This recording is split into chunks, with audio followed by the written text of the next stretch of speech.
Hola, bienvenidos. En esta ocasión voy a presentar tres obras de matemáticas que se pueden considerar para este momento, pues ya obras clásicas, aunque me resistiré en ocasiones a mencionarlas como clásicas. Esta es una especulación mía, decir que son clásicas, porque a final de cuentas, generalmente entendemos un clásico como una obra que, bueno, todo mundo ha leído. Y estos libros, tengo la impresión, son muy poco leídos. Los libros de matemáticas, la mayor parte de ellos, suelen terminar en el olvido. A diferencia de las obras literarias, que se consideran grandes a pesar de todo el tiempo que ha pasado desde que se escribieron, piénsese en las obras de Aristófanes, todavía hoy día se consideran importantes, se consideran necesarias y por tanto clásicas. En cambio, las obras de las matemáticas parece ser que prontamente pierden su valor por alguna suerte de ideología del progreso, de que las matemáticas de hoy de alguna manera resumen y contienen en sí mismas las matemáticas de ayer y que por lo tanto pues ya tenemos una superación, un proceso. Si es que acaso fuéramos ingenuos marxistas, utilizaríamos esas ficciones de un proceso dialéctico en el que se superan los opuestos y no sé cuánta cosa. Pero aquí no quisiera pensarlo de esa manera. Aquí quiero presentar tres obras que, como dije al principio, yo considero clásicas porque idealmente son obras que todo mundo debería de leer. Por supuesto, quizá mucha gente no tenga intención de leerlas nunca, ni ganas de ponerse a estudiar lo suficiente para leerlas, pero de todos modos son obras que al menos quienes se dedican a la enseñanza o quienes pretenden comprender de una manera más plena aquellas teorías que hoy día están desarrollándose y que muchas personas que quizás estén viendo esto las están desarrollando, puedan tener una perspectiva histórica de dónde vienen muchas de esas ideas y cómo aparecieron en su primera formulación. Bien, las tres obras que voy a presentar son dos de un matemático francés muy conocido, Elie Cartan, y otras de un matemático pues norteamericano ya olvidado, junto con la mayoría de sus libros y sus artículos. Quisiera recordar aquí algo, una serie de datos, una información mínima para que para que se tenga una percepción del proceso histórico que aconteció en Norteamérica. Norteamérica, aquí la voy a pensar incluyendo México, aunque sabemos que México está realmente en Sudamérica. México es Sudamérica, más allá del río Bravo, pues todo es Sudamérica. Pero bueno, aquí la voy a considerar nada más geográficamente como parte de Norteamérica, no económica, no cultural, no ni sociológicamente, no, simplemente por geografía, pues México se ubica en la parte norte, pero aquí conviene ponerlos juntos porque hay un proceso que se va desarrollando de manera similar en las matemáticas norteamericanas y las matemáticas que se practicaban en México. En México y Estados Unidos a finales del siglo XIX, como lo atestiguan y hoy día cualquiera puede consultar, no es necesario ir a alguna gran universidad norteamericana o ya ni siquiera a una gran universidad mexicana para consultar las obras, las viejas revistas que por cierto las descatalogan y las tiran o las regalan y luego se nos venden muy caras. Pero bueno, las grandes colecciones de revistas de principios del siglo XX de matemáticas, y estoy pensando en el American Journal of Mathematics, que fue fundado por un inglés, Sylvester, y que los primeros números, cualquiera los puede consultar en la red, por eso repito el nombre, American Journal of Mathematics, los primeros números se pueden consultar gratuitamente y uno podrá ver que esos primeros números, bueno, la mayoría de los que escribían a finales del 1800, principios del siglo XX, la mayoría de los que escribían en esta revista eran franceses y un alemán, Sophus Lee, y los franceses uno puede encontrar los nombres mayores, Goursat, Jordan, Appel, Poincaré. Escribían esos franceses y los norteamericanos, y aquí voy a incluir a los mexicanos, leían esos libros. Leían los libros de Jules Tannery, leían los libros de Molck, leían los libros de Poincaré. Los mexicanos leían esos libros y tenían el impulso de escribir ese tipo de libros. Hay un libro de astronomía práctica de Covarrubias, que no le pide nada a Chauvenet o a cualquiera otro de los tratados de eh, astronomía práctica de los norteamericanos. Lo mismo las matemáticas mexicanas, uno puede encontrar grandes tratados de cálculo de esas épocas si uno se pone a buscar. Obviamente uno puede hacer como hizo la generación posterior al positivismo mexicano, olvidarlos, suponer que no pasó nada porque, bueno, eran porfiristas o cualquier otra tontería por el estilo.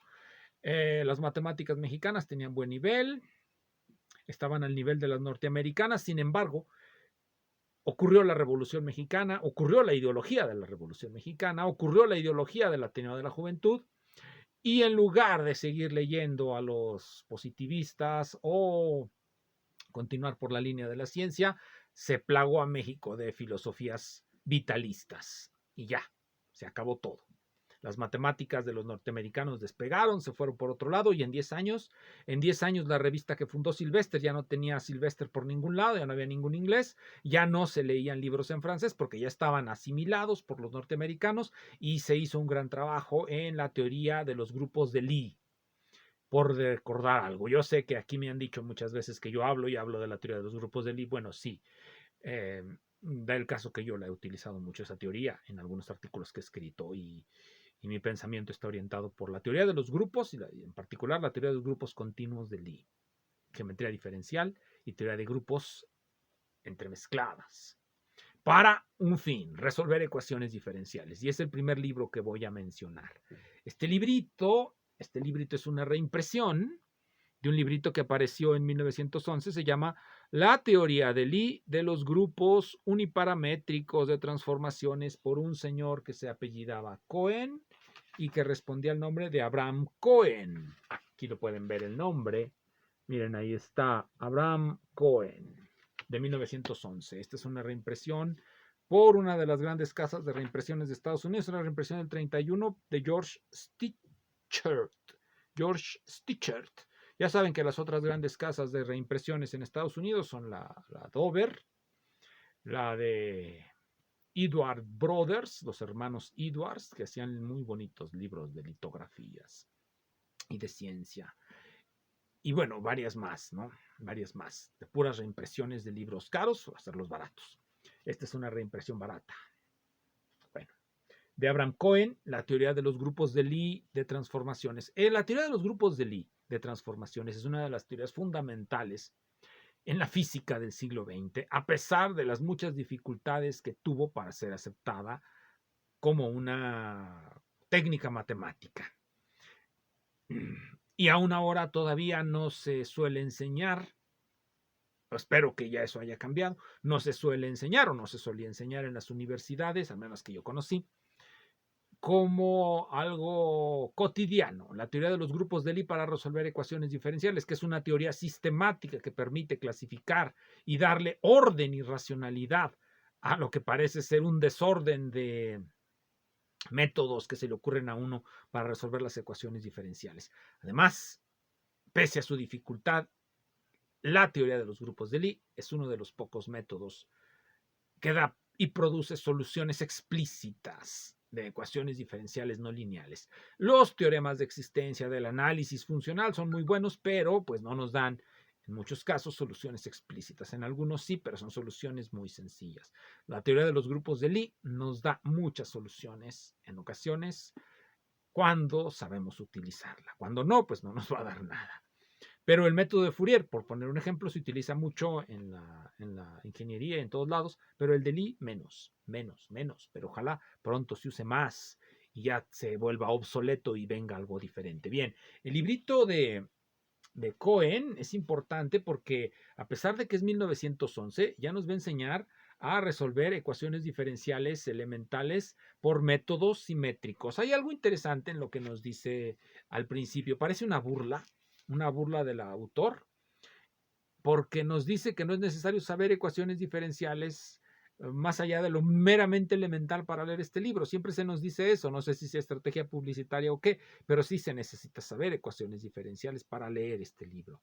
Dice así: el objeto de este libro es presentar de una manera elemental en inglés, lo importante es que diga que en inglés, porque todo se presentaba en alemán o francés. Después, todos los que hayan leído las primeras versiones del libro de, de Goldstein, de mecánica, sabrán que él en las primeras ediciones refería muchos libros en inglés y alemán.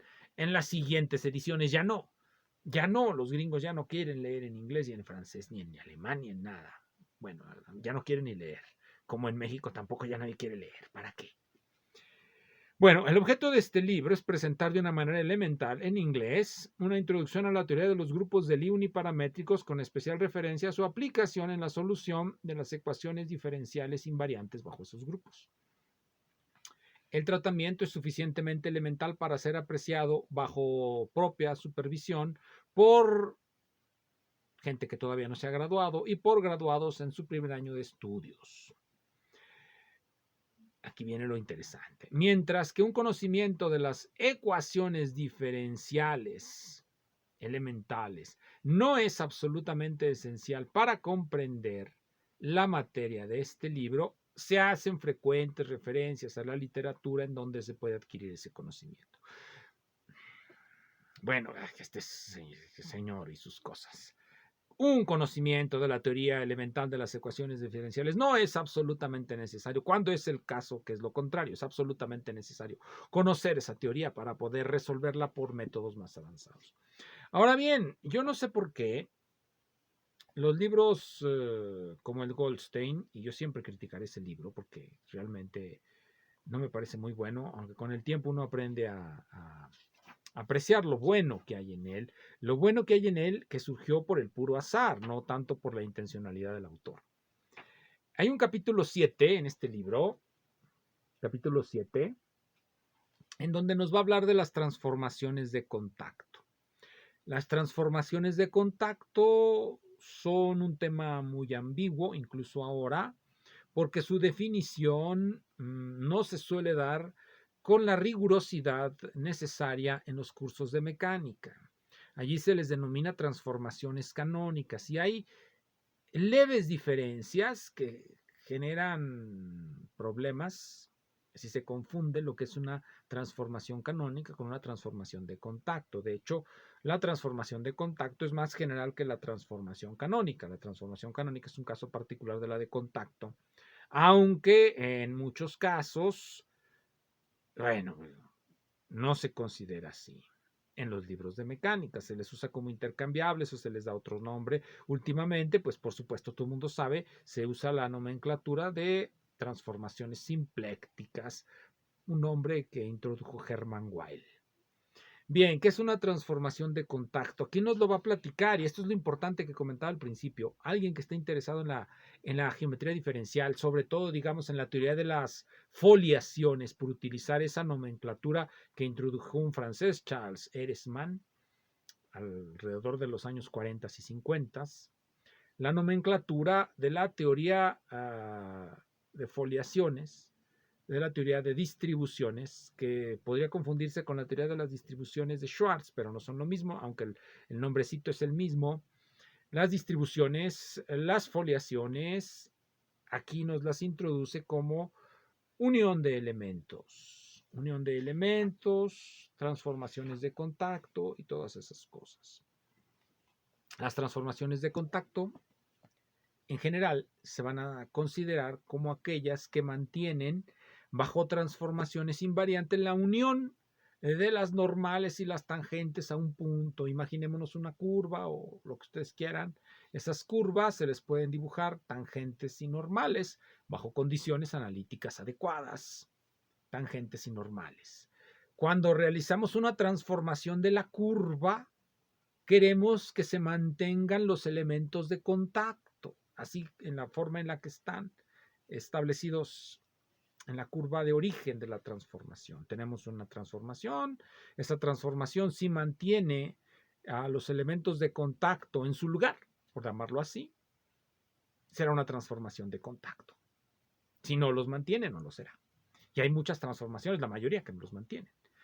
Se buscan entonces condiciones necesarias suficientes y ya tendremos nuestra transformación de contacto. Bueno, esa es la interpretación geométrica de la transformación de contacto. Cuando se explica en óptica, como le explicaba Hamilton, parece muy claro. Cuando se explica en libros como el Goldstein, parece una cosa puramente axiomática y ciertamente hay que hacer siempre a veces la transición de nuestra querida visualización por imágenes a una concepción puramente axiomática de las teorías para seguir avanzando sin necesidad de tener imágenes. Pero a veces nos gusta tener imágenes, a mí me gusta tener imágenes, a mí me gusta imaginar los elementos de contacto a una curva ordenados de cierta manera y con eso, bueno, parece natural muchas de las cosas que escriben los matemáticos. Bien, vamos a otro libro. Este libro debería de ser considerado uno de física, de mecánica en particular, aunque generalmente se concibe como un libro de matemáticas. Es este, Lecciones sobre los invariantes integrales de Lee Cartan. Estoy utilizando la edición de la editorial Hermann. Originalmente este libro, porque esta es una reimpresión de esta editorial Hermann, este libro aparece en 1922. Este es el tercer tiraje de 1971. Esta es una reproducción facsimilar. Se supone que es igual a la original de 1922. Que es cuando Cartan nos empezó a hablar de los invariantes integrales. Como todo el mundo sabe o como todo el mundo escuchó por ahí en algún curso, sobre todo en los de mecánica, si tiene un maestro curiosito que le gusta dar datos históricos, un maestro que le gusta dar datos históricos, curioso, les habrá dicho que los invariantes integrales fueron introducidos por Henry Poincaré en un trabajo en un largo artículo de 70 páginas, sobre la teoría de los tres cuerpos. Allí introdujo los invariantes integrales, que luego ese artículo pasa a, me parece, el volumen segundo, no, el volumen tercero, porque siempre me pareció muy raro que apareciera hasta el último, el volumen tercero de los métodos nuevos de la mecánica celeste. Los métodos nuevos de la mecánica celeste, el volumen tercero estará dedicado a los invariantes integrales. Pero de esto hablaremos en lo siguiente. Por ahora recordemos secciones sobre los invariantes integrales de Élie Cartan.